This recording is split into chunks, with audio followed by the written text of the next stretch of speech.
પછી સાળંગપુર દર્શન કરવા પણ ગયા હતા, તો ત્યાંથી ઘણી બધી વસ્તુ લાવ્યા છે. સાળંગપુરથી લાવ્યો છું દાદાની રક્ષા અને આ એમની પ્રસાદી છે. જો દેવાંશી આ જેઠાલાલને જોવે છે. હેલો ફ્રેન્ડ, જય માતાજી, જય રામાપીર બધાને. તો અમારા નવા વ્લોગમાં તમારું સ્વાગત છે. અને હિતેશ ગયા હતા ગામડે, તો એ જો આજે હોઈ આવ્યા છે પાછા ગામડે. ઉગામેડી ગયા હતા, ત્યાંથી એને પીપળિયા લગ્નમાં જવાનું હતું, તો એ લગ્ન પૂરા કરીને પાછા હોઈ આવ્યા છે. અને પછી સાળંગપુર દર્શન કરવા પણ ગયા હતા, તો ત્યાંથી ઘણી બધી વસ્તુ લાવ્યા છે. તો જો વસ્તુ તો બધી હું લાવ્યા છો.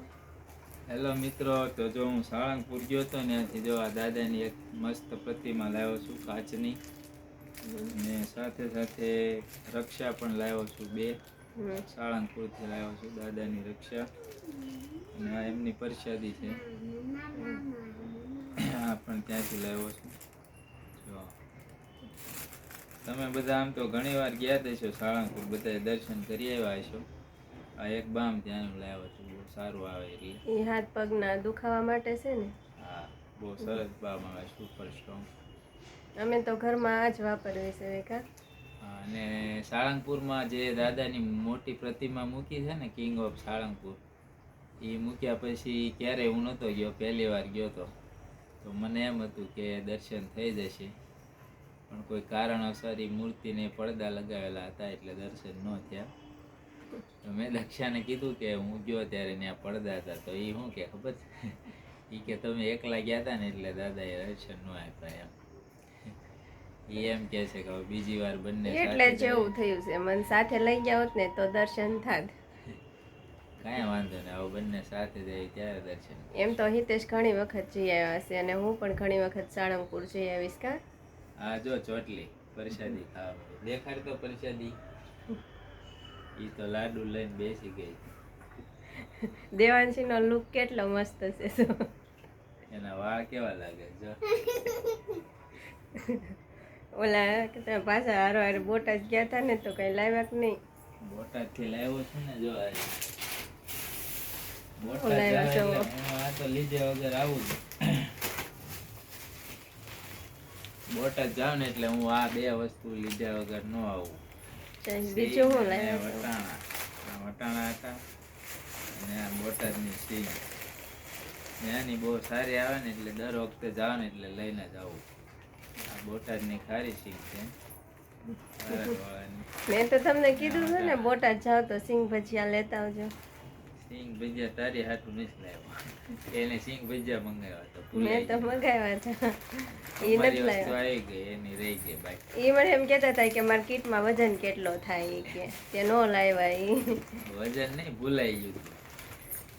મને તો એવું લાગ્યું વજન થતો હોય કીટમાં, એટલે નહીં લાવ્યા. એવું કઈ નથી હો. લગ્ન કેવા કર્યા? બહુ મસ્ત મસ્ત કર્યા. ફ્રેન્ડના ભાઈના લગ્ન હતા કા. ઘણા વર્ષ પછી બધા ફ્રેન્ડ ભેગા થયા હશે હો, એટલે એને તો મજા આવી ગઈ હશે. 2 વર્ષ પછી ગયો તો ઉગામેડી, બધા જૂના ફ્રેન્ડ ભેગા થયા હોય એટલે મજા આવે. આમ તો હિતેશના ઘણા બધા ફ્રેન્ડ છે.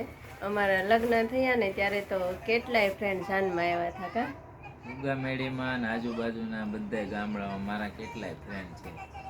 કુલ થઈને કેટલા હશે? અંદાજિત હશે 40 થી 50 જેવા. ઓહો, આટલા બધા. કેમ કે હું બહુ ઝાઝા વર્ષ ત્યાં રહ્યો ને ઉગામેડીમાં, એટલે હોય ઝાઝા ફ્રેન્ડ. અને અત્યારે તો તમે પીપળિયા ગયા હતા ને લગ્નમાં? હા, પીપળિયા ગયો તો. રાત ક્યાં રોકાણા છો?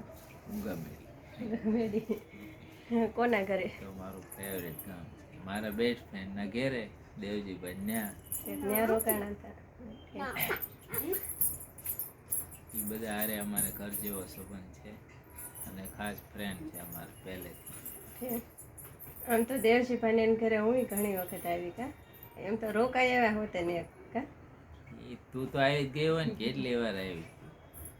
દેવાંશી ને લઈ જવાની છે હવે. હા, તારે આવવાનું છે ને. અને હજી મારે એક લગ્ન બાકી છે ને.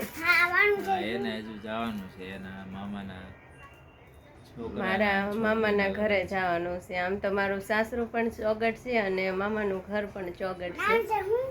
એટલે ચોગઠ મારા મામાના છોકરાના લગ્ન છે.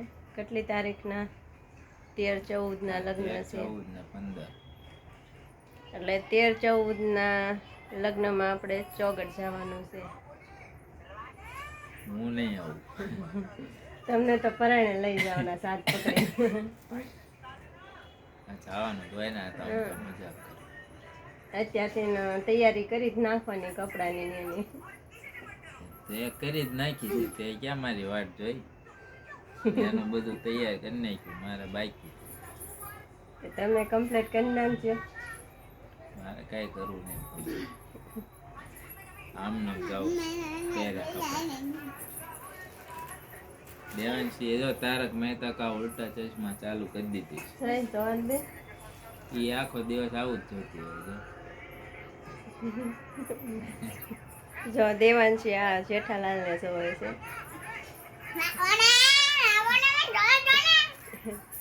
એને મજા આવે કોમેડીમાં.